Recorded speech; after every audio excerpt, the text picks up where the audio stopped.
Indian socialist ജനതാദളിന്റെ Palakkad ജില്ലാ പ്രവർത്തക യോഗം ചിറ്റൂരിൽ നടന്നു. ചിറ്റൂർ മംഗല്യ ഓഡിറ്റോറിയത്തിൽ നടന്ന യോഗം ഇന്ത്യൻ സോഷ്യലിസ്റ്റ് ജനതാദൾ സംസ്ഥാന president advocate Mathew T Thomas ഉദ്ഘാടനം ചെയ്തു. കെ.ആർ. ഗോപിനാഥ് അധ്യക്ഷനായി. കെ. കൃഷ്ണൻകുട്ടി മുഖ്യപ്രഭാഷണം നടത്തി. Advocate V. Murukadas, K. Suresh, advocate T. Mahesh, T. K. Padmanabhan, Ramakrishnan Edathara, K. Chenthamara എന്നിവർ പ്രസംഗിച്ചു.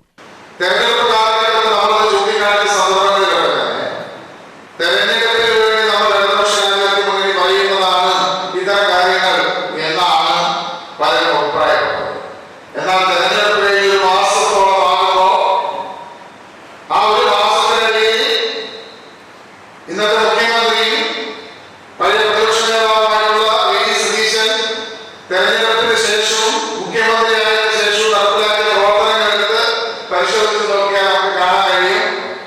അവർ വർഗീയ ശക്തികളുമായി ഏതൊക്കെ തരത്തിൽ കൂട്ടുകൂടാൻ തയ്യാറായിരിക്കുന്നതാണ്.